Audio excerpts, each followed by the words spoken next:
glad to leave the floor to our second speaker of our webinar of today, which is Dr. Ifor Duncan, and which is a writer and an interdisciplinary researcher whose work concerns the relationships between political violence and watery ecosystems. Ifor completed his PhD at the Center for Research Architecture at Goldsmiths, where he developed the concept of necrohydrology, which addresses the ways hydrologic properties are instrumentalized through border regimes as technologies of erasure and trace, and weaponized against marginalized communities. His fieldwork practice involves submerged sound and images. Eifer is a postdoctoral research fellow in environmental humanities at Foscari University of Venice, and has previously taught at the CRA and at the Royal College of Art. Today, Eifer, which I am really glad to thank for being with us, will lead us into the field of community heritage and activism with an intervention entitled Submergences, River Community Heritage and Activist Strategies. Thank you, Eifer, for being with us. The floor is yours. Thank you, Sarah, and thank you, Paolo, for your wonderful presentation just now. So I'll begin by briefly introducing my research before addressing cases of river defense and activist strategies, which I frame not only as defending riverine heritage, but where river defense itself constitutes a vital form of situated cultural water heritage. During my doctoral training, I addressed the relationship between rivers and conflict through the social and material relationality of watery environments. I found these rivers to be dynamic and processual spaces imbricated both directly and indirectly in modes of subjugation against communities within degraded ecologies.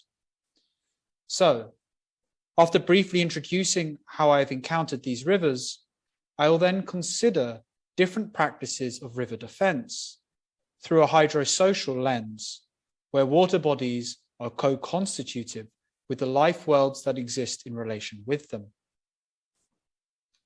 So some of the cases I'll look at today, many of you in the audience might know better than myself, but I'm looking forward to hearing back at the end if people have anything to pick me up on oversights I make, perhaps.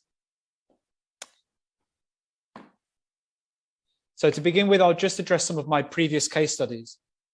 I think of rivers and other water bodies as expanded environments that stretch beyond their perceived banks and exist as reciprocal political agents. Indeed, if hydrologists read rivers not only in a linear, embanked fashion, but as expanded watery ecosystems, then we need to read the extent of the exploitation, degradation, and weaponization of these waters and their defense in this very same way. Today, I will focus in particular on specific strategies of submergence as activism. Submergences in flows that are decreasing or threatened by pollution, mining, and the rapid building of infrastructure, as well as submergences in the spectral flows of dewatered rivers in the battle to allow them to flow once more. Within this context, rivers are at one and the same time conditioned by violence and exploitation, while also being essential to forms of resistance practiced by communities within which watery processes are sites of vital contestation. Just reflecting back on Paolo's presentation, this is a small map that I made with a colleague of mine, some research on the Evros-Meriç River border between Greece and Turkey. And what we see here is a flood event.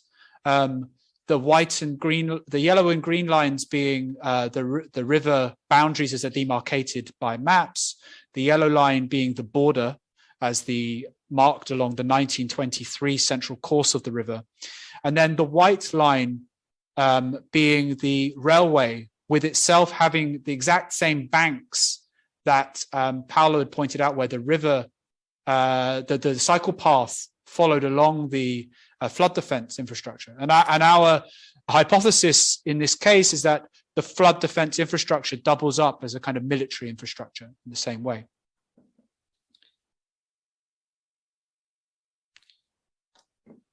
How water is known and managed has always had a direct relationship with how populations are governed.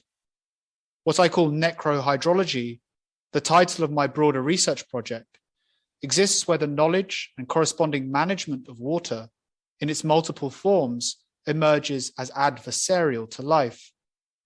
Further than this, I refer to cases where water is directly weaponized. In other words, necrohydrology is the way water management is deployed at the transit zone of life and death.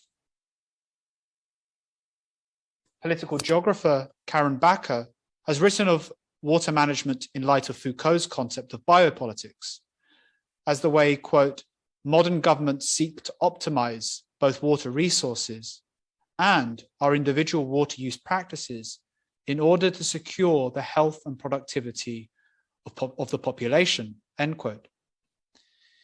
The seemingly inevitable underside of this are those people who are marginalized by such forms of optimization. For example, those seen to exceed or exist as a hindrance to such water use, including people who refuse to be displaced for the purposes of the building of megadams, or those undesirable and othered at borders, as well as neighborhoods who are unevenly exposed to toxicity through their water supply. Making the shift from Backer's biopolitical lens to the necrological requires thinking with political philosopher Achille Mbembe's coinage of necropolitics or necropower, which he uses, quote, to account for the various ways in which, in our contemporary world, weapons are deployed in the interest of maximally destroying persons and creating death worlds. That is, new and unique forms of social existence in which vast populations are subjected to living conditions that confer upon them the status of the living dead, end quote. Thus, in the exceptional cases that I have considered, it is not only in the removal of access to water that such conditions are created. In other complex ways, the conditioning of water reflects and facilitates wider social formations of violence. My contention is that by perceiving water as all-pervasive, or that the world is constructed through water, allows for a nuanced understanding and further diagnosis of the multiple death worlds that are produced in the hydrologic register. I have developed this line of thinking through three distinct riverine cases. The historic attempts to erase traces of genocide through the Wisła River, which flows past the Auschwitz-Birkenau extermination complex, and my attempts to read the very riverine processes appropriated for their capacities to erase as themselves part of a dynamic archive. Elsewhere, through hydropower extraction and the history of disappearances during the long conflict in Colombia, I have considered the controversial case of the Hidroituango megadam on the Cauca River as what I call a component of fluvial terror. And at the Evros-Meric border between Greece and Turkey, where I've conceived of the river as a weapon in the context of pushbacks, river border management, and the fluvio-geomorphologic history of changes to the river border over time. In this research, rivers and submergence were primarily approached as spaces of the dead. These include rivers produced as borders and conditioned by the human remains of asylum seekers attempting to cross weaponized waters, as well as cases where rivers have long been culturally produced as the threshold of the afterlife. And finally, as dynamic material spaces treated as sewers into which the remains and traces of violence and genocide, as well as environmental waste, as well as pollutants and waste, can be cast into oblivion. Today, however, I want to focus primarily on how river activism is a front line of water heritage, often in cases such as the ones that I've presented above. So here we see 6 examples of different practices of river defense, some of which I'll look at in more detail in the following words. So first of all, some of them you might know as well. We have quite a famous example of water for Rojava, which is a space in which artisanal farming methods and irrigation practices are used in ways to use water in productive ways in the shadow of Turkey, the Turkish state's prevention of water entering into the Kurdish territories, as well as Syria and Iraq, which is a crucial example of water contestation and weaponization indeed. Then we have the activist artist practices, which are at the forefront of kind of driving activism in many spaces, like the work of Carolina Caicedo, who I'll look at in more detail. And then river defenders, like Movimiento Rios Vivos, which is in Colombia, which is one of many in Latin America. And indeed, this example is one which works in collaboration, or Caicedo has worked in collaboration with them. And they were at the forefront of the Hidroituango Megadam river defense. Then we have in Europe, we have the River Sisters in Poland, which is a kind of hydro-feminist activist group defending Poland's rivers. And then the floating, and I'll come back to them later. And then the Floating University in Berlin, which is an example from of a kind of a non-formal university-based institution, literally in a polluted rain deposit pond near the Tempelhof Airport in Berlin, or the old Tempelhof Airport in Berlin. And some of the study that they produced there is ways of knowing water and activating water differently, is trying to find solutions for mitigating the pollution of this rainwater deposit pond. And then finally, the Save the Tigris campaign, so returning back to the same rivers that are impacted in Rojava in Iraq, which tries to, again, mitigate the impacts of dewatering as produced through geopolitical conflict.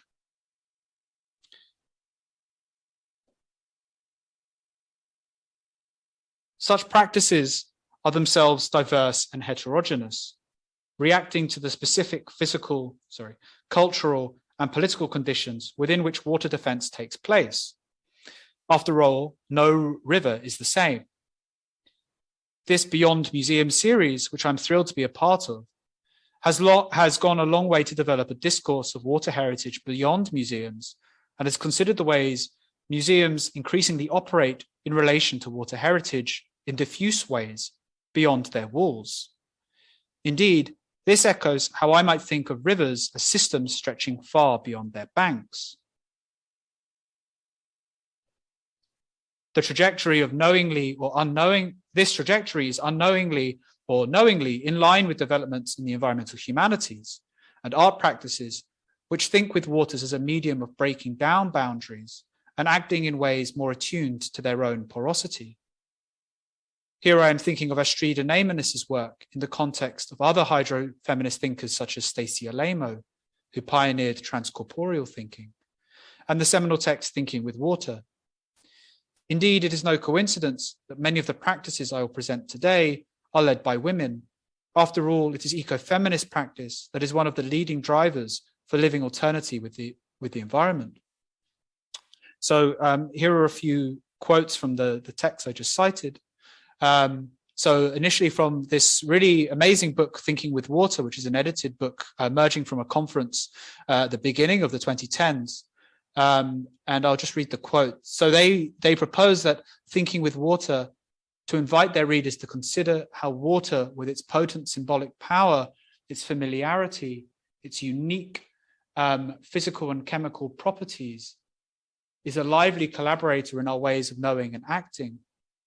What emerges is both a rich opportunity to encourage more thoughtful environmental engagement and a challenge to common oppositions between nature and culture.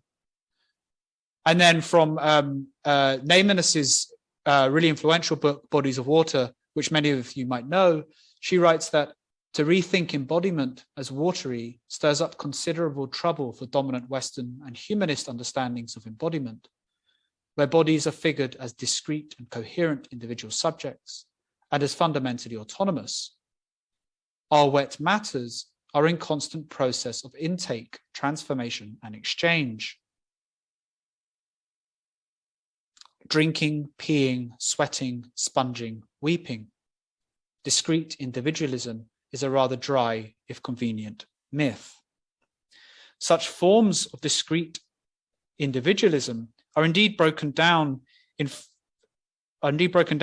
of river defense, which often take place where communities come together to perform water heritage. Indeed, the examples I will show offer rare moments when communities gather in conscious ways to consider the importance of the waters around them through forms of submerged water defense. In this case, from the Antioquia branch of Rios Vivos, the group bring the threatened river to the street in the form of their own bodies, shaped as the river. In doing so, they produce a potent reminder that what happens in the water is imbricated with what happens on the land. When the megadam floods the valley upstream and dewaters it downstream, it floods the land physically with present waters as a reservoir, but also symbolically in a flooding of absent waters, and the impacts of such processes for the livelihoods of fisher people and other riverine communities living in relation to the river.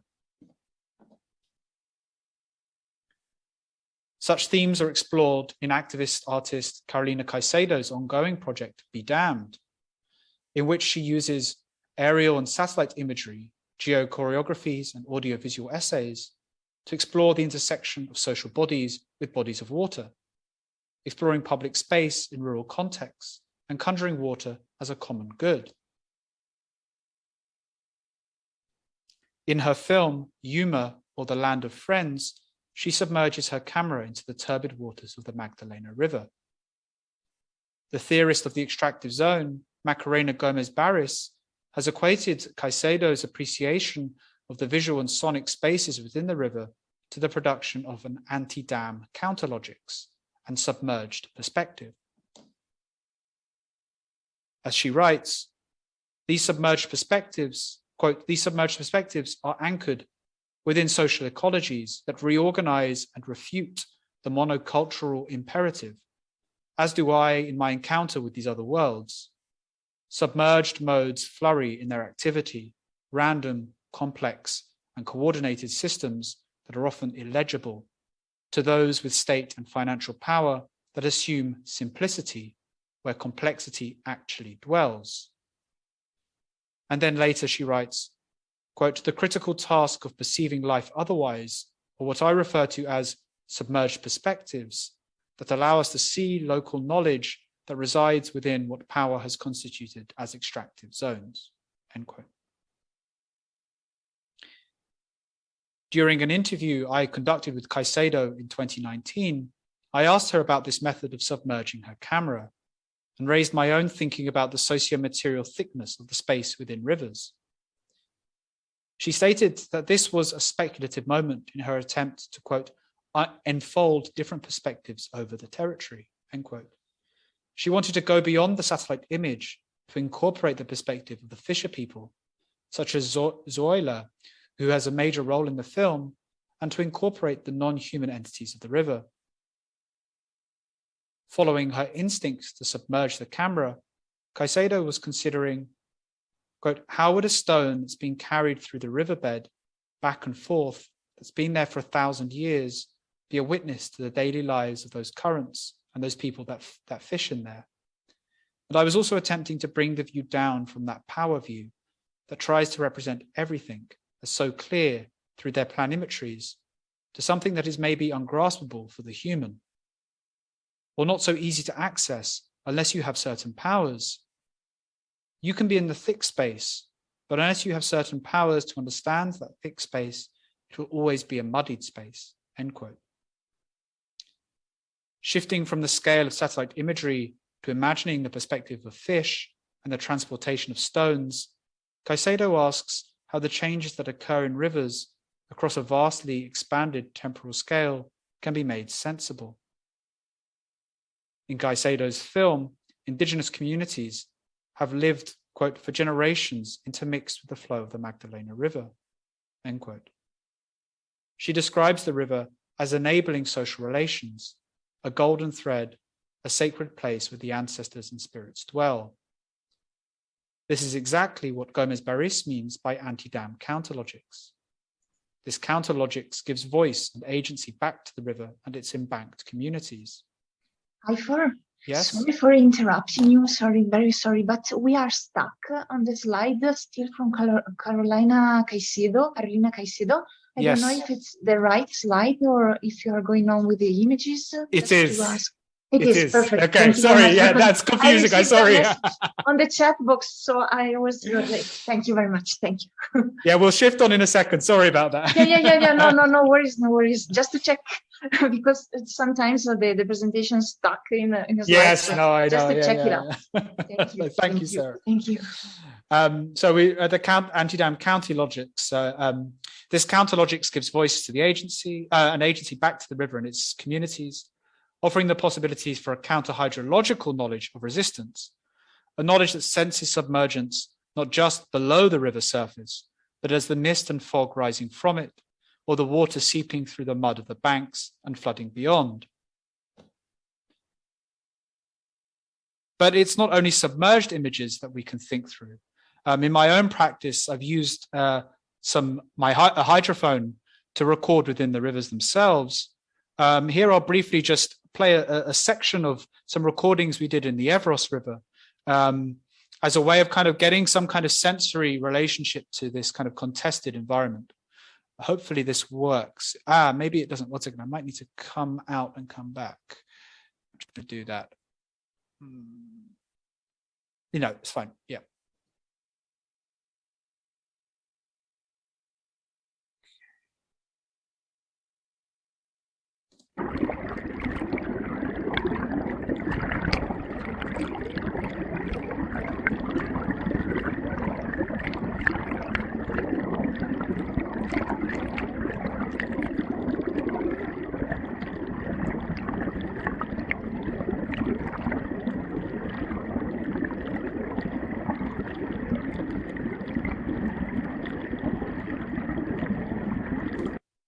So that was just a brief example of another kind of sensory experience of trying to kind of break down this sort of division between land and water as another way of trying to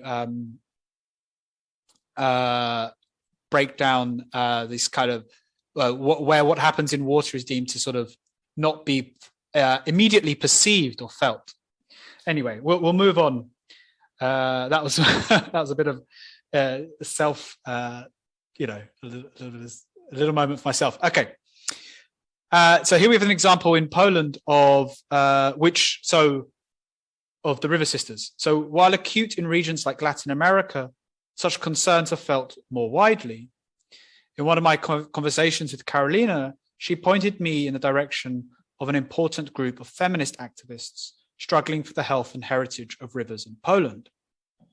In their response to dangerous levels of pollution and threat to river health, groups such as the Sisters of the River have emerged as defenders who raise awareness and protect the waters. To achieve a critical proximity, they employed methods of submergence, taking boat trips, swimming in the river, and protesting in the water despite its high levels of pollution. They used practices such as immersion and boat trips along the length of the watercourse.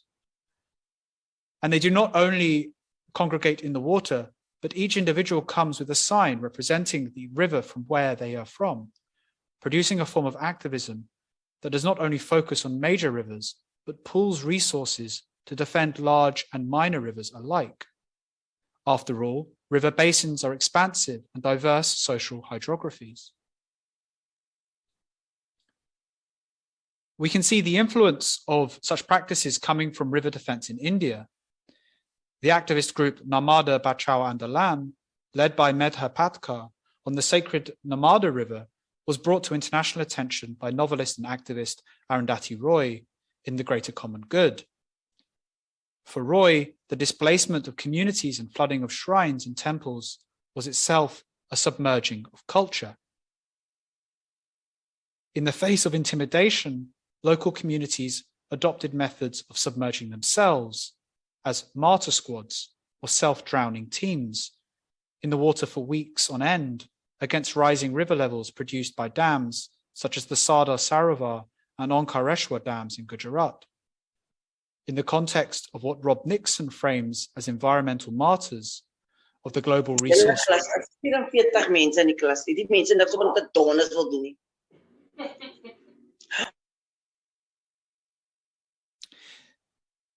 Yeah, in the global resource war, with this case, the threat of their own drowning has at times forced the government to lower the levels. This embodied and relational method echoes the form of environmental resistance made famous by the Chipko movement, who as far back as the 18th century risked their lives by hugging or climbing the trees that would be felled through colonial deforestation. As the state, okay.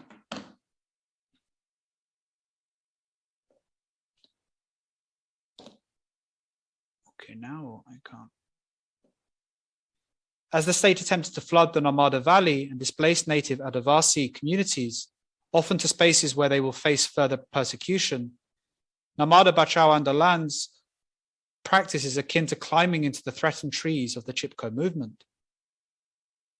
The documentary activist filmmakers Nandan Saxena and Kavita Bal recorded these actions movingly in their 2011 film Damned. What Saxena and Bal capture is the dual force of submergence. Indeed, the threat posed by their own submergence is not one of victimhood, but exactly one of exerting their own agency in positive and mediated ways against the forces that threaten the environment, sacred heritage, and livelihoods of the river. I can think of no clearer image of what I mean by submergence than the puckered feet of the villagers spending up to 2 weeks in the water. The puckering acts as an index of the violent upheaval of the megadam. The feet show how, as much as the rivers, the bodies of riverine communities are the relational sites of political oppression, but also of resistance. As the waters rise, they submerge themselves in the water. Thus, alongside the crucial element of media coverage, they challenge hydropower through their own embodied actions. This is an example of the power of voluntary submersion as a political act. Rather than escaping to high ground, they form their own submerged embankments against discourses of hydropower development and their own displacement. By doing so, they produce a greater embodied proximity to the threat. Thus, as they enter, they gesture towards a reversal of the displacing agency of hydropower's submergence of the river valley. In a very separate and final case of entering into the river, I draw you to Iran and the Zayanda Rud River, which runs through Isfahan.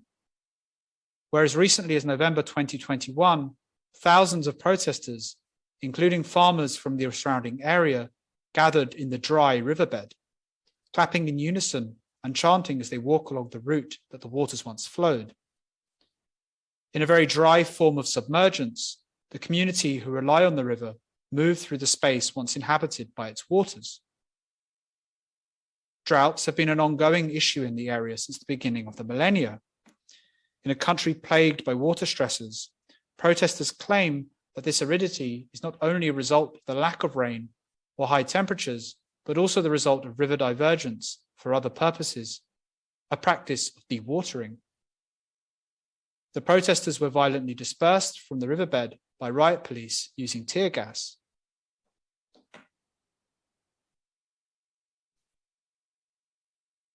Where the case of the Narmada presents an example of a protest through submergence in rising waters, the case of the protests in the Zayanda Rud dry riverbed suggests another kind of submergence in the waters that once were, a submergence in the heritage of the dewatered river, where the police exert their force.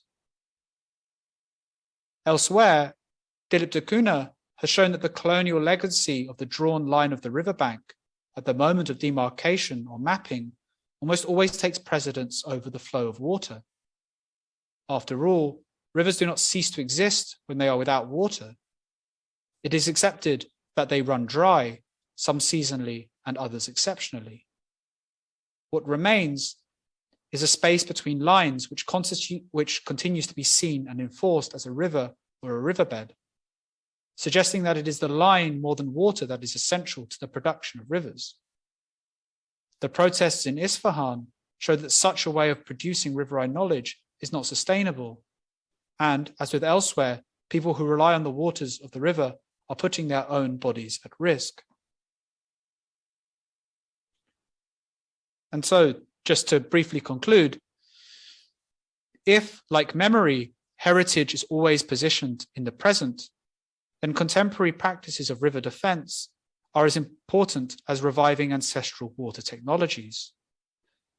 And where better to do such heritage work in the present than wading and submerged within the very waters that are at stake? Indeed, when do groups come together in such conscious and concerted ways to consider the importance of the waters around them than during such moments of submerged defense? The practices I presented are not forms of heritage found in ideal conditions, but sadly are performed as a necessity and as a last resort. Perhaps this is inflected from a Western perspective, and indeed many communities are already living closely with their watery environments. Nevertheless, I hope that this present of grave threat can also be seen as an important moment for water heritage to contribute to repositioning cultural and perhaps also scientific and engineering relationships with water in more sustainable ways.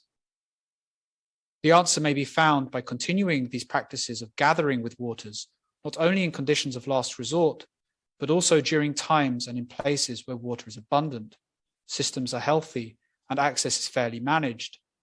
In this way, actions of submergence can form a crucial part of situated river heritage, as they have long done through fishing and leisure.